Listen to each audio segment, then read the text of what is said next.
Wine wiped the tear that fell from her eye while washing her wound from the ointment herself.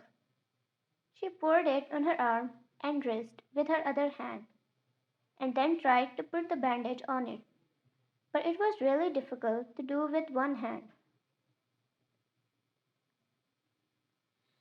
She rolled it on her arm and wrist and tried to tie the knot, but it would open up. She would try again and again. She couldn't do so as her hands were cold, really cold. They couldn't easily move. Besides, she was hurrying it up as she knew it was almost time for him to come. She didn't want to let him know. That's why she kept hurrying it up. That's one of the reasons she couldn't get it right. Finally, she took a breath, a deep breath, then decided to bandage her ankle first. She did so somehow while groaning in pain. Then she got up and wore loose trousers that continued till her ankles so that she could hide the injury, and wore a full sleeve shirt, rolled one of the sleeves up to put the bandage. As soon as she picked it up, she heard steps, steps that were coming towards the room. She panicked. She immediately picked the dirty tissues from the floor and threw them in the basket. She was rolling her sleeves down when he opened the door. He saw it, the little end of her injury, before she fully rolled down the sleeve. She looked at him back.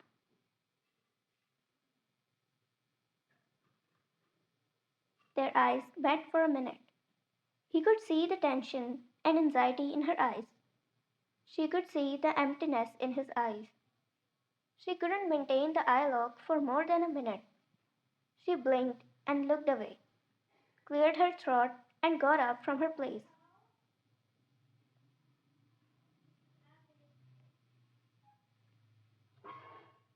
He was still at her place, staring at her every move.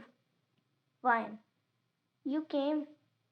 Get freshen up, and I will set the dinner for you, she said without looking at him, and started moving towards the outside, knowing completely well that he is staring at her.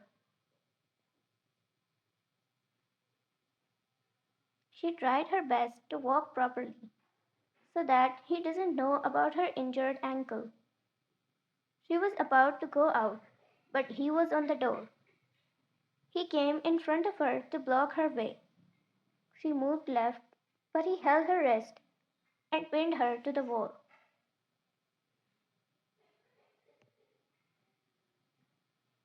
Her head in the center of his hands, her eyes looking downwards, and she groaned in pain because of her ankle when he pulled her. He looked at her face, and he was sure now she was hiding something. He came close to her face.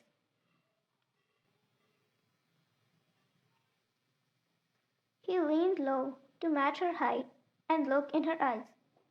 Their eyes met. His eyes looked scary. The distance between them was barely inches. She smelled his scent and heard his deep growl that continually echoed in her ear when he said,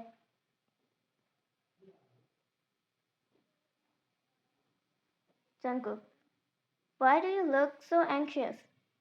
What are you hiding from me? He said, sending her spine a shiver while she looked in those hunter's eyes. She quickly looked away as she felt like his eyes would eat her. She looked down and tried to go away. He banged on the wall forcefully, making her startled as she stayed at her place. He kept staring at her and asked, I asked you a question, didn't I? What are you hiding from me? His deep growl again, her small heart again. They collided, resulting in her heartbeat getting raised up. She took a few moments to process her surroundings and come up with something. She fake smiled and said without looking in his eyes, "What are you talking about? I'm not hiding anything from you, nor I ever can." He suspected.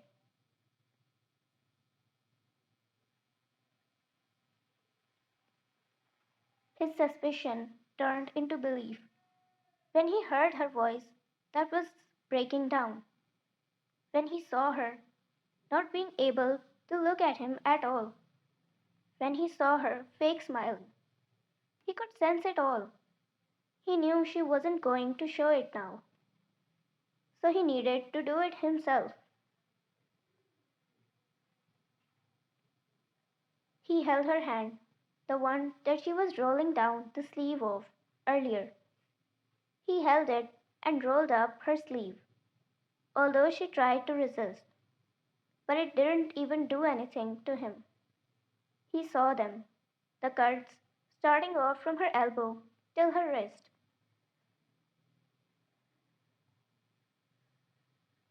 His eyes widened for a second, then immediately came to normal, as he already expected it. His hunting eyes turned darker. The rage flowed in his veins after they popped up, his fingers curling up into fists, his heart racing up. He stared at her arm. She sighed and looked at him. She was scared of the sight, knowing fully well he was not angry at her. Still, she got startled. What would happen to the man who had done that to her? She thought. He looked at the other arm of her and rolled up the sleeve to find any injury.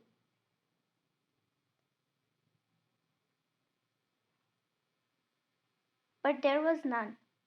He looked at her, held her face from both hands, and turned it left and right to see any injury. Again, none. He remembered how she groaned when he pulled her. He leaned down and rolled up her trousers, only to find cuts on her legs and a sprained ankle. His expressions changing into fury in an instant. He got up and placed his one hand on the wall again, then the other hand with utmost fury, and looked in her eyes with that dangerous, piercing gaze of his. He came closer and closer to her. She felt his breath getting fastened up from the rage. He growled again, a loud growl this time. Who did this? He kept staring at her to find the answer. She took a few moments before replying hesitatingly. No one. I just fell. That's not. Another bang on the wall. Jungkook, I just need a name, not explanations. Just one name. Just one word coming out of your mouth. His voice commanding, his tone furious. She didn't have an option now. He didn't give her one. She couldn't run. He didn't let her. She was helpless. She didn't speak. He nodded and picked her up in his arms, making her lie down on the bed. He came upon her and caged her in between himself. He took his hand to the back of her neck, going from her hairs, his thumb tracing her jaw.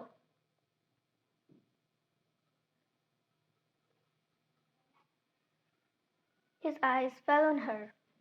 He moved closer until his chest touched her breasts, until they could smell each other's breaths, until they could hear each other's heartbeat. He said, "Tell me quickly.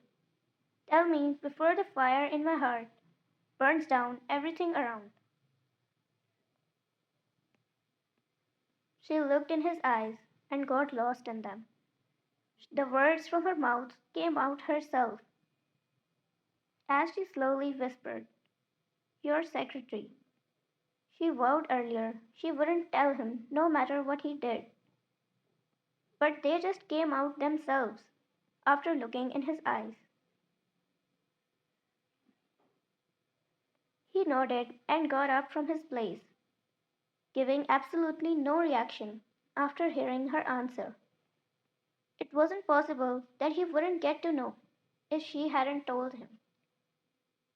He has cameras all over his house, but he wanted to hear it from her. He helped her lie down properly, putting her head on the pillow and straightening her legs. He brushed her hair and kissed her forehead. He could try and put a bandage on her wounds first, but he knew he wouldn't be able to do so until the fire in his heart had cooled down.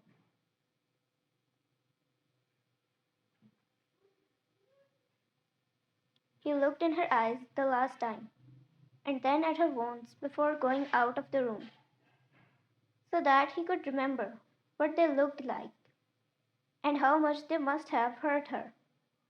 He went out of the room with flames of fire and rage clearly visible in his eyes.